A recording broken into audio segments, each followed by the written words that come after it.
anti-nuclear capital of the world. I was an autistic kid.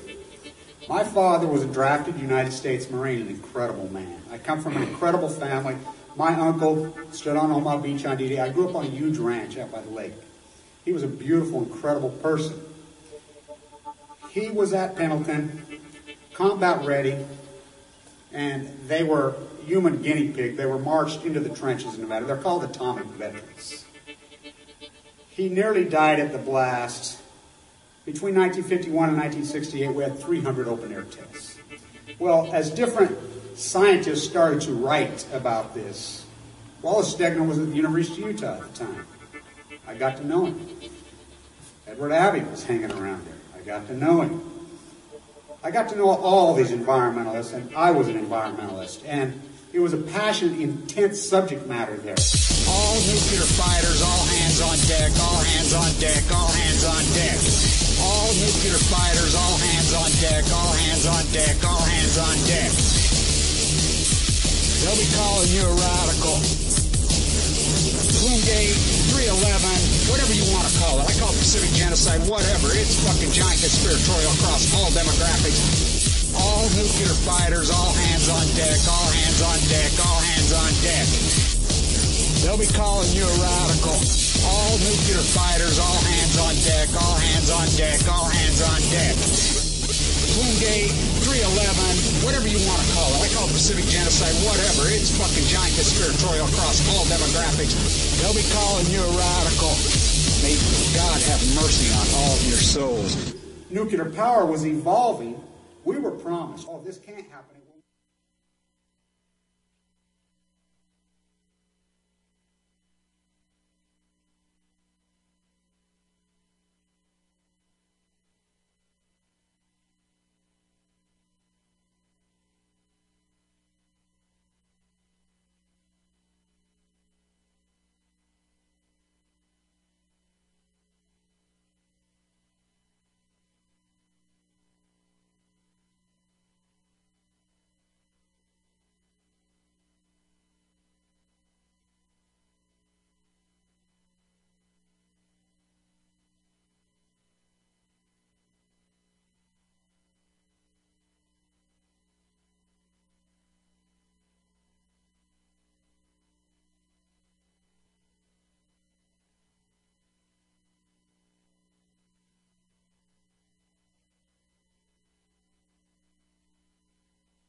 Hello.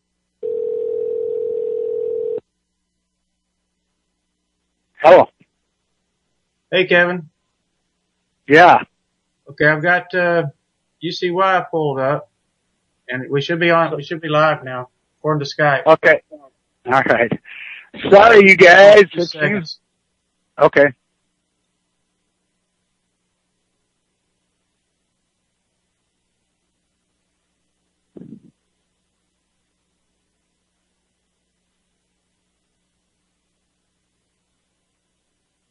We still got dead air recording.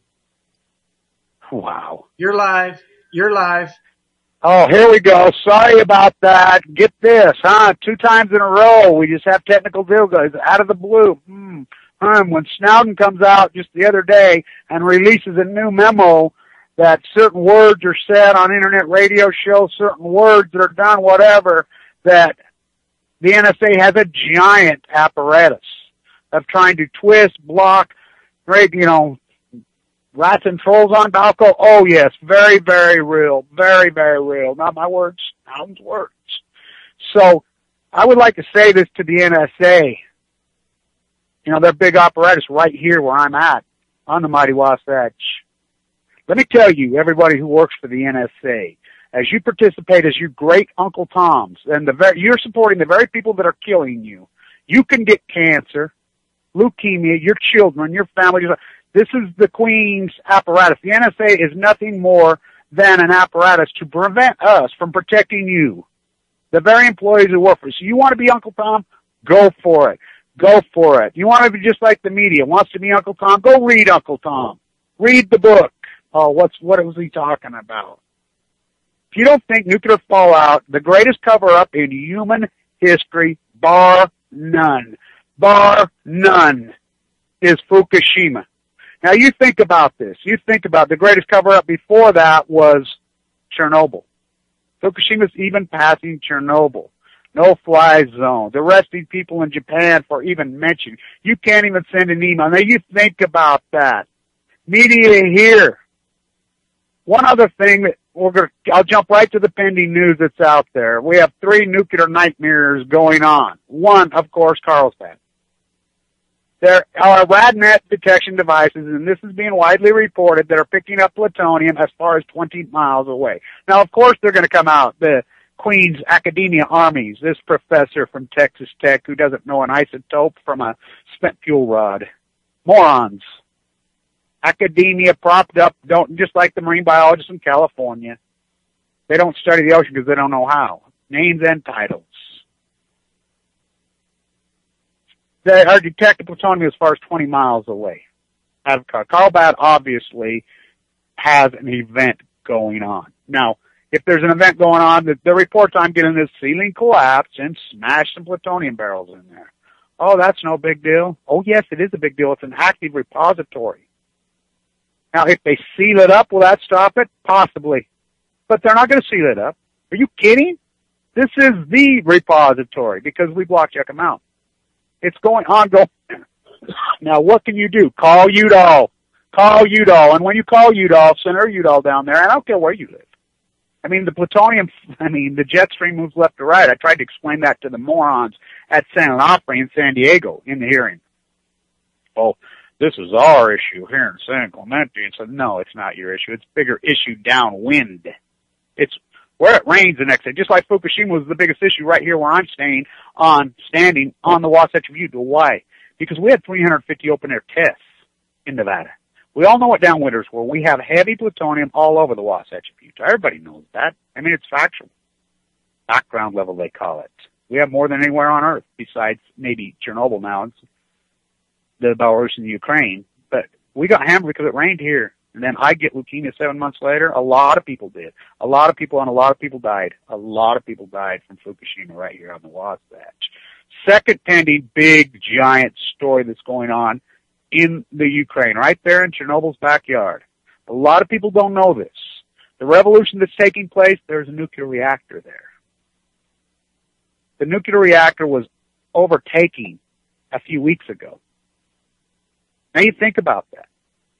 It's being used as a pawn. Oh, absolutely. Spent fuel in there? Oh, yeah, spent fuel in every one of them on Earth. The danger is gigantic. You post anything about that reactor on the internet, on Facebook or whatever. You know how long it'll stay up? Boom, it immediately goes down. I'm serious. I mean, look it up. Well, try to look it up. You know, think about that. Where Chernobyl happened, you think that would be the end of all nuclear? Wouldn't you think that? The Belarus and Ukraine, the mass murder of their populace, would you think that'd be the end? No, because Gorbachev died. Putin is one of the Queen's puppets. He's the new czar. Pussy Riot gets that. They understand what he is. He's in the club. Think about this, and I want you to all think about this very hard. Foxconn. Operation Foxconn. Rupert Murdoch, the Queen, who was absolutely sponsored 100% by the Queen, the feudalists. I mean, this isn't New World Order. This is Old World Order. This is epic neo-ultra feudalism. Operation Foxconn, Fox News, was propped up by the Queen, the House of Windsor, just like Putin, just like all of them.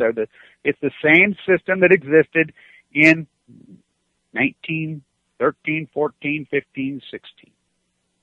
One family rules. They're in the family. They let them in the family. So they're using it as a pawn, as a tool. They're trying to restructure, force the Ukraine into their colony. The United States is nothing more than a colony of the House of Windsor. Everything we fought for is over. Everything. Now, today on the show, we're going to really talk a lot about Fukushima. We're going to talk a lot about Einstein. We're going to talk a lot about Robert Oppenheimer. A lot. We're going to really dive into the dynamic of the Manhattan Project gone amok. The evolution, how, where, why we are where we are today, and why this is so much even more dangerous than it was in 1913, in 1774, as society cannot reboot because of nuclearism. The nuclear cartel completely out of control. The chickens have come home to roost, Bobby. Now, as I said, think about this. Fox spends all day, every day, 24/7, Obama bashing. That's all they do. Obama, Democratic Party bashing. Why would they not start talking about the cover-up of Fukushima, which will absolutely destroy the Obama administration? And if the Democrats don't pull their head out of their ass, Barbara Boxer has tried, and come to the grips that this is going to destroy their party completely, the cover-up of Fukushima will absolutely 100% destroy the Obama administration to the 10th power, because he is the puppet of the nuclear cartel. Not my words, Hillary's, which, ironically, Hillary Westinghouse Rodham, she's a puppet of them, too. The Democrats want to be puppets of the nuclearism, as we are elitists in San Francisco. We are American exceptionalists. I love it. If you go to San Francisco anymore, you know, the females down there. I was involved with this girl from San Francisco, so-called elitists, ultra neoliberalists. You know, she really thought she was something. She was a solid 7. She was a solid. You know, come to Utah. I used to tell her all the time, come to Utah. You wouldn't even make a 7. These girls here are beautiful. That's one thing about here. Oh my. Beautiful females. But they're false bravado on there because, oh, what, I bought a house and it increased 7 times. Why is not Foxconn attacking this? I'll tell you why. Because Rupert Murdoch, the epic neo-ultra feudalistic system, they're not going to happen. That is their greatest. That's the top of the heap. Nuclearism, the Queen's uranium mine. Oh no, don't you dare talk about that. Because they're the same party, they're the same system. It is the 0.1% versus class war. Oh yeah, I love how Fox talks about class war. Rupert Murdoch has waged the biggest class war in human history. Bar none.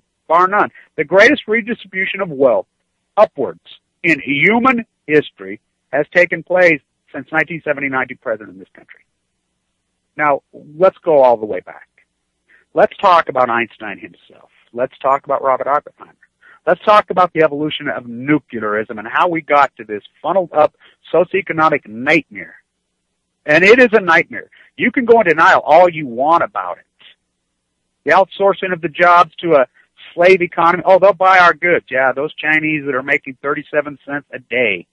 They got a lot of money to consume. They got a money. And so the young population, hey, go serve each other coffee, serve each other freaking hamburgers, because that's all it is. The service-based economy, which is just political cover for the word for the usury-based economy. Now, my word, science fiction economics, that's mine. And by the way, Risch has tried to steal it. And if he tries again, I'm going to sue that punk ass, because he is the Queen's soldier. Left, right, the Fed completely hijacked by the Queen's army. Alan Greenspan, a member of the Queen's cartel, the nuclearism cartel. It's the same group. Elitists, you can call them whatever, Illuminati, whatever you want to call them. Those philosophies have always existed from the time of man. People have always wanted to control wealth via bloodline. That's what royals do. That's what feudalism is. That's what the shoguns in Japan did. They're doing it again. We always had people that fought back and stood up. Einstein fought back. Now let's go all the way back. Okay. Here's Albert Einstein, German boy. Why did he leave Germany at 15 years old? Avoid the draft. Goes to Bern, Switzerland, by the way, which my great-great-grandfather, the famous Mormon. The fourth is my grandpa. That's his hometown. My mother's bloodlines go right to Bern, Switzerland. My father's to northern Denmark. Okay, so we go back. He flees to avoid the draft in Germany. He's nobody. Nobody even knows who he is. He's nobody. He's a dropout. He's a flunky. But his father died, and his father, right before his death, said he was very disappointed with his son and felt that he was a grotesque failure as his offspring. That's Einstein's dad. Now, let's put this in context with Einstein as far as we have created what he is, this magnificent, brilliant genius, blah, blah, blah. Yes, in a lot of ways he did. His imagination really did change the world. But as a person, as a human being, flawed, beyond flawed. Come on, he was married to his own first cousin. Disturbing. As a father, F. Absolutely F. Yeah, he changed the world. Oh boy. But he had one quality that was incredible in him. He was a pacifist. He was anti-war when we know what the Germans ended up being. So here he is in Bern, writing his papers, and it took a couple people to recognize him. Max, the famous quantum physicist, before they were even called quantum physicists, looked at his paper and says, maybe this lunatic's onto something that's radical. And this is crazy what he's writing about. He's flying in the face of all these Galileo, he's following the face of Darwin. All of them. So he takes a chance on him, props him up. He's in Germany when the war breaks out. He's trying to prove his theory of relativity. Here's Campbell from California has come all the way to Russia. Here's the young astrologer who's set up in Russia. When Black Hand kills the Austrian. War breaks out. Right while they're trying to get the eclipse in Russia. It breaks out. They're stranded there. The young astrologer that Einstein talked into going and doing his work, he's put in freaking prison in freaking Russia. They declared war. Come on. Campbell has to leave all his stuff and flees back to California. Think about Campbell up there on that ridge in California, sitting up there with his, we're talking in, what was that? 1912, 1911, 1913, 14. He was even there before then. So, German, he's led in the club. All the great German scientists are gathered together. Most of them Jews? Not most, a lot of them are Jewish. Some of the so-called Jewish greatest ones have converted to Christianity. Yeah. So they come out, and you can look it up, Manifesto 93. They're working feverishly on all kinds of different, breaking down all kinds of different scientific, basic, fundamental foundations to the core. The atom, the molecule, all the people, they didn't even really understand it, but they knew chemicals. They knew chemicals. They knew chemicals like no other. And they knew that they could kill people with chemicals. Well, they thought they could. But there was an argument, and a giant argument went inside. Is it right to do it, or is it wrong to do it? You know, that's the intellectual fight. Okay, do we develop this, and if we do have it, is it moral or immoral to use it? Nerve gas, mustard gas. They all go in. So Einstein himself, the pacifist that he is, the anti-war, the beautiful spirit that he had, that part of him, which was incredible, which I think is the reason it freed him to have the creative mind, to come up with this creative idea that light curves. He writes his own paper, his own manifesto. This is a huge society saying, no, we have it, you can't use it. 4 people signed on. So did they use it? Oh, you damn right they used it. You ain't a kidding they used it. You know, he stood right there on the field. Einstein's best friend. Einstein was appalled. Oh boy, did it work. Oh boy, they were drowning in their own freaking phlegm from their lungs. Oh boy, did it work. Over and over and over it was working. Einstein was so grotesquely appalled, it shattered him to the core. Now you think about that dynamic as we go forward with this with Oppenheimer, with the whole nuclear cartels that evolved. This basically comes down. All this is philosophical from clear back to Jesus Christ, clear back before Jesus Christ. A philosophy between, I call it good and evil, but it's really a philosophy between usury and not usury. You know, the German philosophy was this, yes, it will help us win the war easily and it will end the war quickly, fastly, which we obviously know that did not. I can really dive into the dynamic of World War II in this town, my town, right there in Ogden, Utah. Boy, did they have a player in it. So, as it goes forward, Einstein, like so many, they got to get out of Europe. Europe's out of control. Europe is, he's in Berlin. Berlin, the great cosmopolitan city, the great, incredible city, gone, over, done. War, war, war, war. They've all got to get out. So it goes forward, World War I goes forward. They're using nerve gas. They're using biological weapons over and over and over and over and over. Again, an elitist philosophy that we're better than you. Think about this. These are people that live right. That'd be like freaking Utah fighting Nevada. That'd be like, we saw that at the Mason-Dixon line. That people that lived, across a river from each other, killing each other. Which the Franco dynamic in Spain falls into it too. You think about that. Brother killing brother. Oh yeah, absolutely. Just like here. And the Civil War was devastating to this country.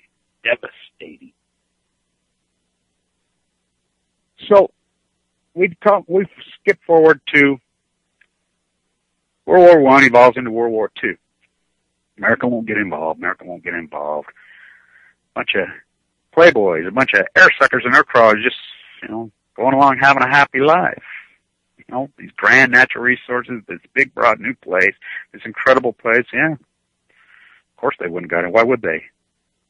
The Japanese did attack Pearl Harbor. Let's make no mistake. Again, the system that existed in Japan for hundreds and hundreds of years mirrored the system in there. It was a feudal system. Still the shoguns. An emperor 1% elitist system was in Japan. The Japanese people had no clue what was even going on. None. But that evil, I'm better than you emperor, which exists today.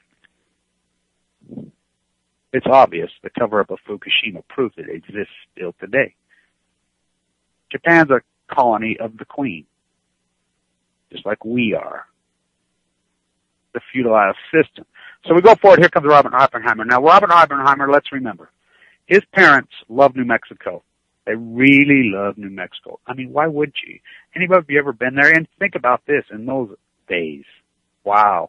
And I really believe that Robert Oppenheimer, if it wasn't, they grabbed a hold of him, girls found him, put him up on the pedestal, and then jerked the chair out from underneath me. I'm going to tie this into the evil head of the snake, Cal Berkeley. Cal Berkeley is the head of the snake. Again, San Francisco, the head of the snake. We are elitists. You're elite because you got a raising real estate value? Think about the fact that the science fiction economics let the interest rate float to a natural level. The interest rate should be way up there. Think about that. You know what that would do to the California economy if we had a normal interest rate? The entire economy is hinged on those false bravado real estate values that are obscene and ridiculous. Oh, the bottom is going to come out one day, and when it comes out, it's going to be one ugly gig. It can't exist forever.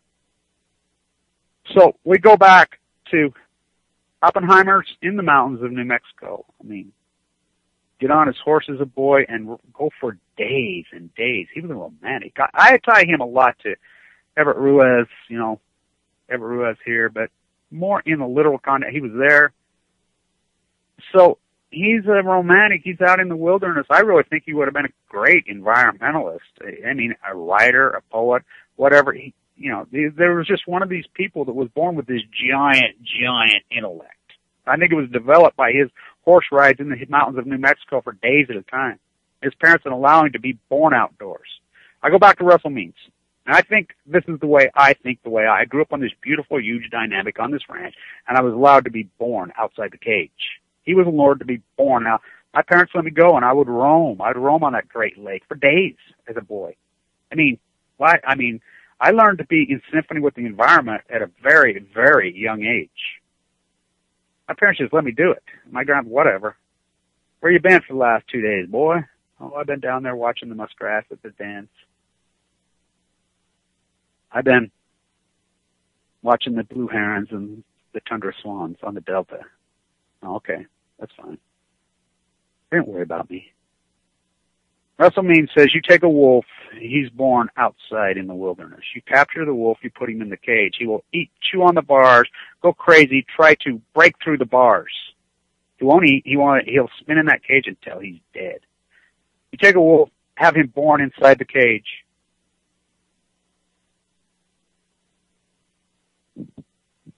That wolf will live comfortably inside that cage. Human beings are born inside the cage. Very few, back in those days, especially in the western United States, like Albert, they were not born inside the cage. I mean, this is big, wide open, broad, and his mind was developed in a beautiful, artistic, incredible way. I mean, he spoke 6 languages by the time he was 18 years old. He was a genius.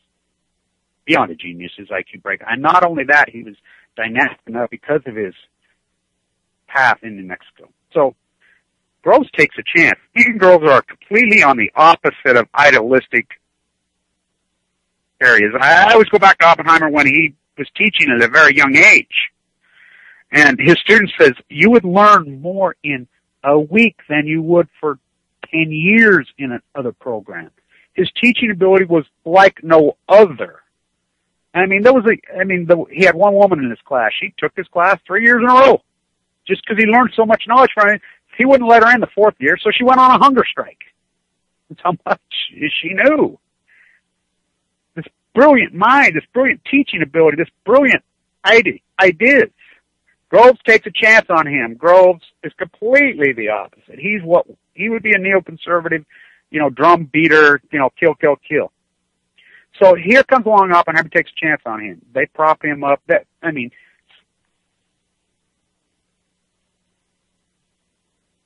Are we still on, Dan? My phone bleeping and going crazy. I hope. But anyway, so they prop him up. We've got the Manhattan Project goes crazy. Now, Einstein said this himself. Dr. Einstein. He says this. Einstein's living in Long Island at the time. You're talking, he's a celebrity beyond a celebrity by now. And Campbell from California, who went and did the testing. Now remember this, when Campbell did his testing in Washington, the state of Washington, where the eclipse was, his equipment wasn't so great because he had to leave it in Russia. When he was there before, he said, nope, it's a failure. His theory is wrong. He presented that as wrong, but right as he's presented, Eddington. Now, Eddington was another pacifist. He was a Quaker. He didn't believe in war. That's how him and Einstein found each other. Because they both had the same philosophy. They were anti-war, one German, one English, working together. Eddington's like, no, he didn't even get very good pictures in Africa, but he's like, oh no, I think that he's got it. He's got it. So again, by the time the next eclipse comes around, they're in Australia, and Campbell ain't going to miss it this time. He ain't going to get it wrong this time. And he gets it right and proves it. And so Einstein becomes this incredible celebrity. So he's he's the greatest celebrity on earth. Somebody comes to him and says, hey, the Germans, I think, have the technology to build this atomic bomb.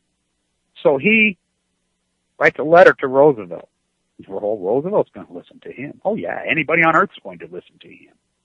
This is the guy that broke down freaking 1,000 years of science, changed the world. He says, hey, I think they're building this bomb. We need to do it too, which he said he came to regret the biggest mistake of his life.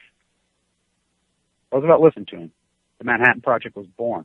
The sums of money that was thrown at it was so gargantuous. Oak Ridge, Tennessee. Cal Berkeley was really born on Balco. Berkeley, Oak Ridge, Tennessee, Hanford, of course, we know there, Washington. There's another one right out here. That's where my supposing 311 is going to be. Wendover, Nevada, Utah, on the border, where they know they flew out of. Much more than just a hangar where it flew out. Much more, and I know that dynamic. So, you fall back to Einstein with the nerve gas. Now, where do we get rid of the nerve gas? Here in Utah, and so much of it ties back here.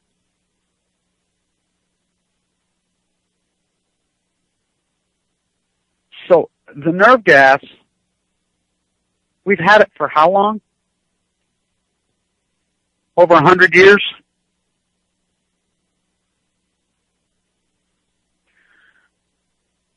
Are we on the air, Dan? This thing's beeping, going crazy.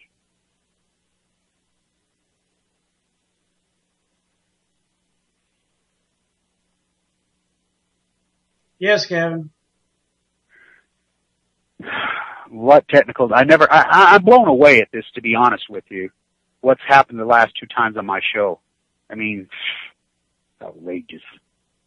So, anyway, they throw incredible sums of money at the freaking man. I mean, grotesque sums of money. They pop Oppenheimer up there. He makes the decision of New Mexico because that's his home. That's his place. They set it up there. It's sad that it was set up there. Trinity annihilated some of the greatest landscape on the face of the earth. It is so grotesque, and it ties back to Carlsbad. That's why Carlsbad's there. I mean, the Manhattan Project has gone amok. It never stopped. It never stopped, even though Gorbachev and Reagan signed it. Now, let's tie this in quickly here. So here's Oppenheimer, this brilliant genius. They're putting this baby together. They think, and let's be real, Oppenheimer's Jewish, his father. You know, so a lot of these scientists, they know what's going on in Germany. Now, Oppenheimer said himself, he says, I never got involved with politics. I never even thought about any of it. Never. He was like Hamilton. He was more into reading about philosophy, reading about Greek tragedies, reading, where do you think the word came? He knew the Hindu philosophies. He was so well read. He was a genius. He didn't even bother himself with contemporary. He hated contemporary. He didn't want to. But he knew what was going on. Finally, somebody made him aware of what was going on in Germany, which was evil. The extinction of a people based on religious philosophy is so obscene. I don't care what your philosophies are. They were scared that the Germans were getting it. Now we know, factually, that the Germans were never even close. They were never close. But there was another player, a Stanford guy, Teller. There's the devil, not Oppenheimer. Teller is the devil. Teller is the devil. Berkeley are devils. The Cal Berkeley apparatus there are pure, the head of the snake on power. Lawrence Livermore, the head of the snake. The cover-up of Fukushima is the greatest catastrophe in world history, bar none. Bar none. And they've been able to cover it up. Yeah, it's pretty amazing. It shows you the 1% feudal system and the control they have through academia. And how do they do to it? They do it philosophically to you. So back to Oppenheimer. They're building it up in New Mexico. They're building it up. The sums of money, every freaking great mind in the world is there. They're doing it. They're going crazy. They're in a race. They get it. They come up with it. But remember this, and never forget this. The Germans had surrendered before before the Trinity test, July 16th, 1945. So the fight is going on inside, including, Frank Oppenheimer, his brother, all of them. There's an argument going on, do we even use it now? Now remember the Japanese and their shogun, their feudalized system, which is even stronger than any European. I mean, the emperor is an evil, scummy piece. Do not forget the Bataan death marches and what they did to those men. Evil, evil, evil, beyond evil, which, we spilled it over into Asians. That's how Korea evolved. That's how Nam Korea, because of the hatred for the yellow man. When it was really the emperor. People had no clue what was going on. Oppenheimer wanted to drop a scare bomb. A scare bomb, not over the populace. He was overrode. Truman had no choice. You think Truman was going to be able to back out of that thing? There's no way, Truman. No president on earth. The problem is, he says it pretty well, that the reason we dropped it, there wasn't anybody strong enough to stand up because everybody was a coward. Now, what society is now, we're cowards on Balco. Every president since John Kennedy's a coward. I mean, we're all cowards. We think that we're on the winning team with our equity in our home. So they dropped the bomb. The test bomb, Trinity. Holy cow, it's even stronger than they thought. They had bets. Now remember this, Enrico Fermi. That's the name of the plants up there, which everybody says they were going to go to. On my poster, I none of them went up to the phony frauds, the keyboard activists who say they're one thing and they're another. They had bets. What you could see in them betting, they're scientists. How big is it going to be? Let's have a little pool. Fermi says, I'm going to bet $1 that we kill everybody in New Mexico. That's the type of minds. Now go back to the nerve gas in Germany. Go back there. Manifesto 93. Again, it comes down to philosophy between good and evil, between usury or not. And this whole country has bought into the usury. It's okay to use slaves in China. It's okay to execute people and run down the NFL field with hair extensions. It's a philosophy. It's the same philosophy. It's okay. 99% of the so-called Christian community in the United States believe that it was okay to enslave them. We're doing them a favor, that black guy, those people. We're doing those people a favor by housing them and feeding them. When Alexander Hamilton, no, again, it comes down to a simple philosophy between good and evil, usury or not usury. Nerve gas or not nerve gas. Einstein said no nerve gas. The rest of them said, hell yeah, use it. So we've had nerve gas for a while. We don't use it. We take, just because they split the atom, just because we have technology, does that mean you use it? No. We don't use freaking chemical warfare. Nobody does. Nobody. The false bullshit in Syria, which I don't think that happened. I don't know. Who knows? Maybe it did. I don't know. We can't get any truth. That's the problem. It's just like Fukushima. I report that there's between 800 and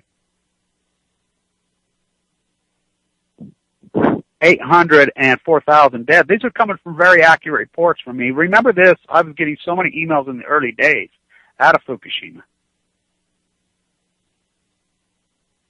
Remember when I reported that the head of the Fukushima 50 was going to die, and that I had got an email that someone said, hey, that he talked to his mom, that he's going to die of cancer and it's going to happen in the next couple of weeks. And everybody says, you're crazy, and went off the top. Remember the propaganda machine? Fukushima had not killed one person. And then, boom, he dies. I've been so accurate. My sources have been so accurate. My source in Japan tells me, which the professor that I was talking to in an intense way, I even did his radio show a few times in Tokyo. He's in prison, by the way. But I get stuff leaked to me. They're saying that there's up to 4,000 people of the Fukushima, and there's hundreds of thousands of workers that have been over there. Now, we know that the mob has been running. They're using homeless. They're making social closures. They're writing their family a check when they die. They're saying they are, but most of them are not even paying. Same thing happened in Russia and Chernobyl. They used a draft on those 500,000 men, which the men of Chernobyl were all dead. It's Alice's beautiful line is this. The worst thing that come out of that meltdown of Chernobyl was not plutonium or cesium, it was lies. That's what's happened to Fukushima. The lies are killing you. So they dropped the mock-up in 45. So the debate, do we use it on Japan? They won't surrender. Remember how many men were being killed on Okinawa? His hands were tied. They had to drop it, but how do they drop it? Oppenheimer's saying, drop it over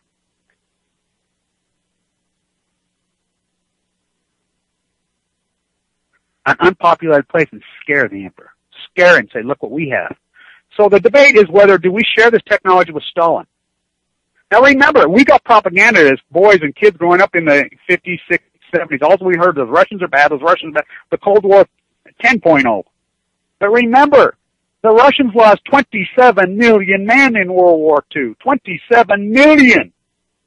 27 million men. All the heavy lifting, all the hard work? Oh yeah. Remember, Stalin and FDR became kind of friends. They pushed, Churchill was the one they kept pushing out. You know, Churchill knew what he was up to. He worked for Scotland Yard. He used to put people away that never did anything all the time. So, share it with Stalin and let's use it. Share it, and we'll figure out a way. Oh no, we can't share it with them. We're going to be the new imperialistic elitists. We're going to take right up where the British left off. That was the military idealism inside, so they didn't share it. So, they drop it. Oppenheimer's brother's own word. Why did we drop two? Well, the emperor finally, after his country's gone, they finally give up. Well, he gives up. He didn't care how many of his own people he was carrying. He could give a rat's ass. And again, the Japanese soldiers, a lot of them bought the Kool-Aid and went in just like we do here. Just like the police force, the NSA, they're buying the Kool-Aid, supporting the very people that killed the Uncle Toms.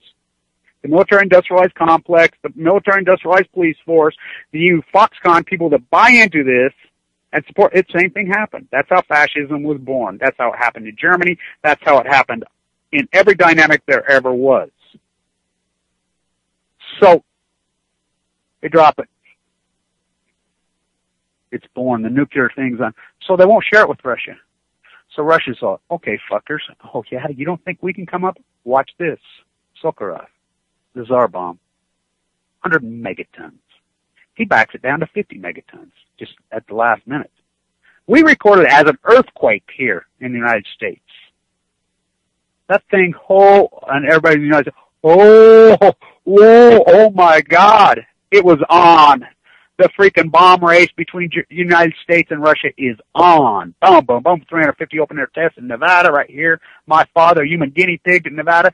So Eugene McCarthy, they're commies. So here is Oppenheimer, considered the greatest genius in the country, maybe even more than Einstein at the time. Einstein anti-bomb. He becomes anti-bomb, but there's a guy named Teller. He wants to do these hydrogen blasts, show them Russians in the Bikini Atolls. He's an evil, evil bastard. You know, clear up to Star Wars with Reagan. He was the guy advising Reagan. Clear all the way to that creepy, I wonder how he likes hell.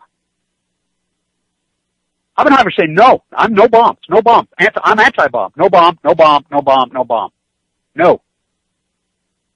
And remember when they did the test in New Mexico? There was rumors that they thought maybe it would burn the atmosphere out of the world and end humanity. They did it anyway. It wasn't Oppenheimer who made the choice to drop it.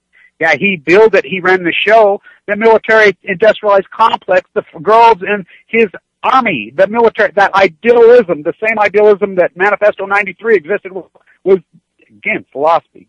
Good versus evil. That's who dropped it. Oppenheimer was anti-bomb. Teller was pro. So they started the Bikini Atoll test down there. My God, they vaporized islands down there. Just kept going. He was a pro.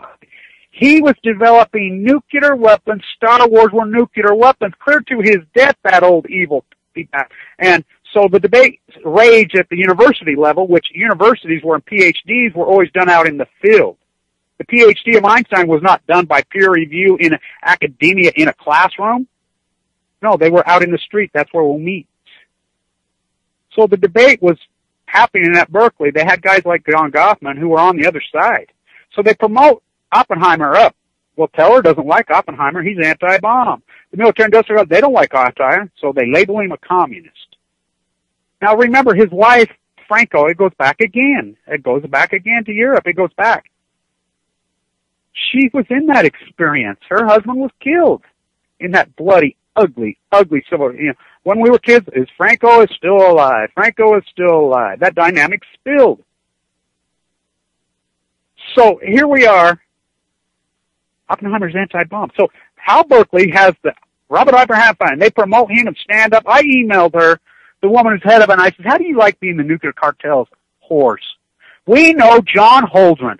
John Holdren from Cal Berkeley was handed the keys inside the Situation Room on day 3. Gregory Jacko, who was head of the NRC, who was put there by Harry Reid, a Mormon, ties from here, to block Yucca Mountain, the National Repository. That's why we have the secret one in New Mexico that evolved out of the Manhattan Project.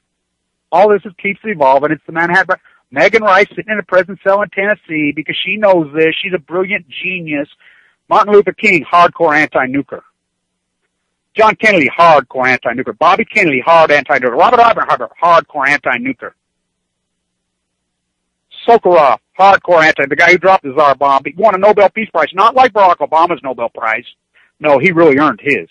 The Nobel. By the way, Einstein goes back. He promised his Nobel Prize. He was so arrogant with himself, and so it wasn't arrogance, confidence with himself, because he knew he was going to get one at some point. His first wife, he married his own cousin, you do know. But his first wife, the quantum physicist herself, was raising the 2 boys, and in the divorce, he promised her if he ever wins a Nobel, he'd give her the money. And eventually he did win it, and he did give her the money. Barack Obama's prize, he needs to give it back. Boy, did they dilute their cause. No credibility, just like Berkeley, no credibility. They put up Oppenheimer. Oppenheimer hated Cal Berkeley with a deep-rooted passion. They labeled him a communist, Eugene McCarthy, and Cal Berkeley made a decision through the Lawrence Livermore Lab and through their money. They are the ones, and I could prove it, that made the decision to take the Pendleton Marines, the Hollywood Marines, my dad one of them, drafted, march them, not the support crews, the 60,000, which they killed all them, the Army 60,000, the 40,000 Marines, combat ready for drafted Marines, march them into the trenches, blast them, cut their freaking tonsils out, human guinea pig them like rats. All died, and now I have leukemia. They did it to unborn children. The decision was made at Berkeley. They pulled Oppenheimer's security clearance. They pulled his funding. They pulled everything. He hated him. They killed him. They put him up on a table, put him up on this perch. It says, hey, look at you. Anybody who was anybody would listen to him speak anywhere. He was the genius of which, rightfully so, that he was, but he was anti-bomb. They pulled the table. They put a noose around his neck and pulled the table out from underneath him. And yet Berkeley has the balls to sit and propaganda him. They make me sick, academia. They did the same thing to Goffman. Goffman told you, here's how they work. 1090. They will feed you 10% of the nuclear truth out there, and by the time you got a lot, it'll be the new norm. Cancer, death, cancer, the new norm. John Goffman. Look what they did to him in San Francisco. Elitist, my ass. What the fuck's elite about you? Nothing. Oh, I got a house I paid. It went up 7 times in equity? Okay, what's your role in life? Oh, I bought a house that went up 7 times in equity? Oh, what's your role in life? Oh, I bought a house that went up 7 times. Fuck you. You make me sick. Berkeley is evil, pure evil. So tell her, the most evil man in human history. The devil. The evangelicals beating the drums to freaking spray phosphorus on their own men. The Mormons doing the same. I honestly believe this in my soul, philosophical way. You could say it's, use Satan versus God, whatever philosophy you want, good versus evil, I call it. When I was a boy, we were taught that, evil will masquerade itself as good, and it will trick you into thinking it's good. And I believe that's what the evangelicals have turned into. I believe, all religion across, Mormons, all of them. I believe they're evil masking as good, and that's what's going on. That's what Teller was. Teller, bomb, all these bombs is he. Oppenheimer was the opposite. Einstein was the opposite. The nerve gas is still out here. I used to work out there in the nerve gas unit. What I would go through to get in there, to use your own equipment, great security out there, doing a great thing out there. That leak killed a bunch of Go Shoot Indians. Oh, yeah.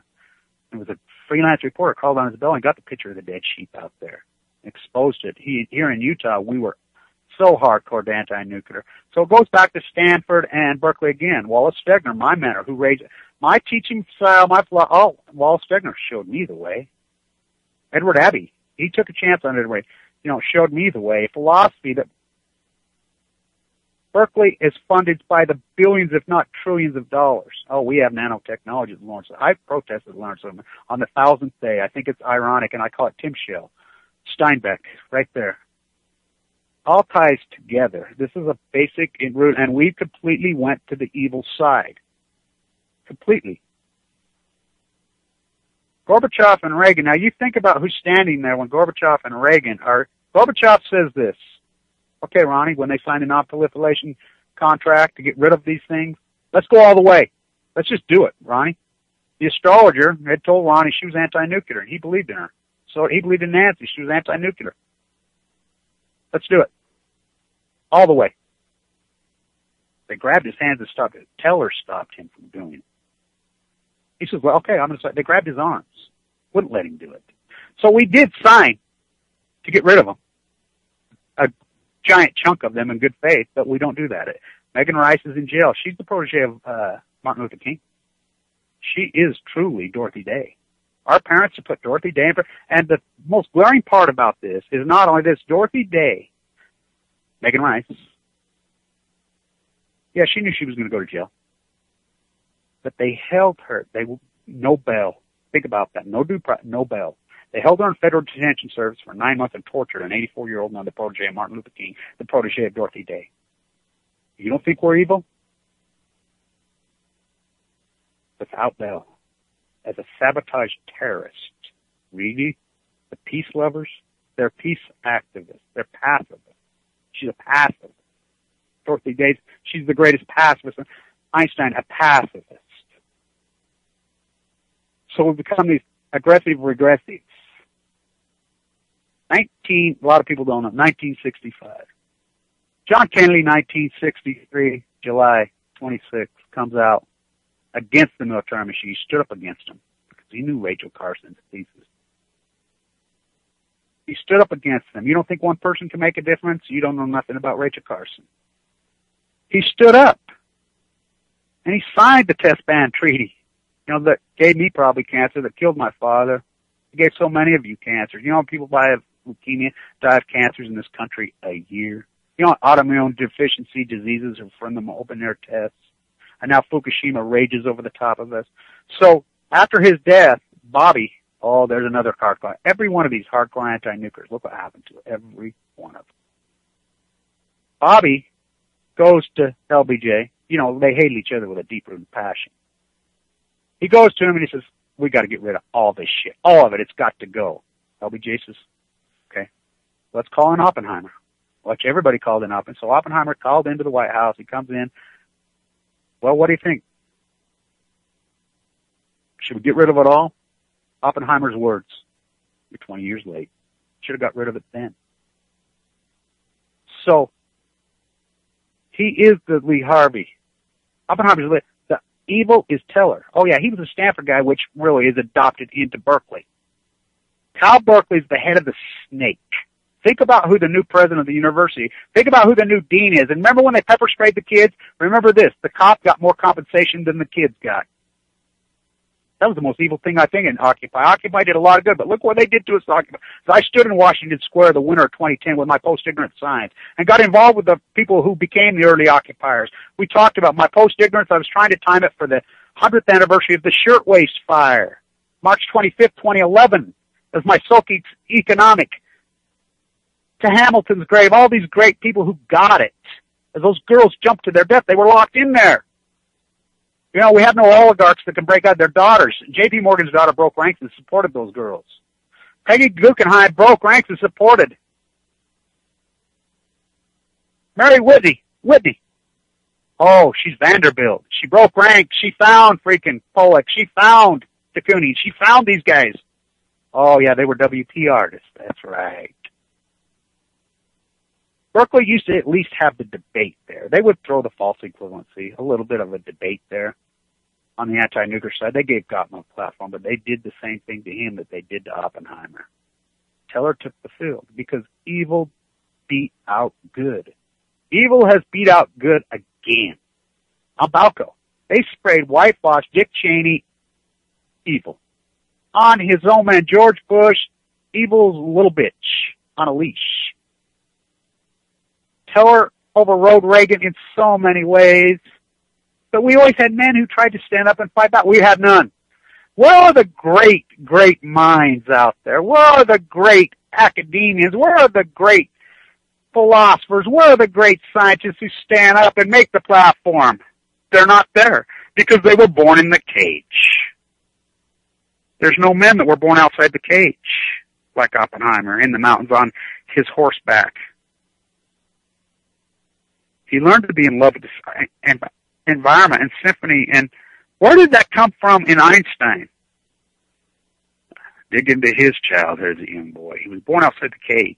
His father let him be born. Was he a horrible father? Was he a disturbed individual in a lot of... Oh, yeah. Oh, yeah. But it was his imagination who created that cliche of his. Imagination is stronger than... Oh, yeah. Oh, yeah. Imagination is stronger than everything. Because they were born outside the cage. Russell Means, I'll end it like this. Russell Means said this. Again, the caged wolf, the caged wolf. The white Anglo-Saxon came to North America. DeSoto, back to Knoxville, Tennessee, looking for heaven. We had heaven. We had heaven. We had no disease. We had no jails. We had no locks. Wallace Stegner, my mentor, Stanford guy right there, head of the Sierra Club, who died in New Mexico in that car wreck because he refused to spend their money. If you think the Germans invented genocide, you know nothing about the American West. They were still executing Native Americans right at Diablo Canyon into the 40s. Man, woman, child. There were still stuffed Native Americans in the Metropolitan Museum in Manhattan into the 70s. Stuffed human beings. This is played out over and over in history, especially in this country, this great experiment. But we always had men that stood up. Is this country on the brink? Oh boy. 3/11/11, the greatest cover-up in human history. Ever. No fly zones. I mean, there's no media source in the entire country.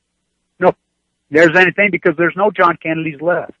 There's no Martin Luther Kings left. Martin Luther King knew he was going to be killed when the Reverend asked him to do this. He didn't want to do it, but he did it anyway. Bobby knew. I think Bobby knew. Well, maybe Bobby didn't. It's sad. You know, CIA hits, I don't know. The Queen hits, I don't know. But it sure is ironic that John Kennedy flies in the face, gives that incredible, ends the open-air test bans. I call it the nuclear cartel. I really think history will play it out, and people will someday come to grips and realize that the nuclear cartel is the greatest, evilest thing in human history, bar none. Fukushima, the greatest catastrophe in human history. Head of the snake, John Holdren, is a eugenics guy. That's a fact. That's who was handed the keys in the Situation Room. The Navy wanted in. The Marines wanted in. They wouldn't let him in. He's running the show over there out of Berkeley to justify their funding. They're trillions and trillions of dollars. Look at us. We're elitists. We have the neocon lunatic right being run by a Rupert Murdoch that funnels to the feudal. We have the so-called, I'm an elitist on the left, which compromises the other 70% of us. Sorry about the technical difficulties. We'll be working on them. You know, we're organic. We're trying. Wendover, Nevada, 3/11/11, my symposium. Then back, we'll protest at Berkeley. Stay tuned and we'll continue this conversation on my YouTube site. Stay tuned.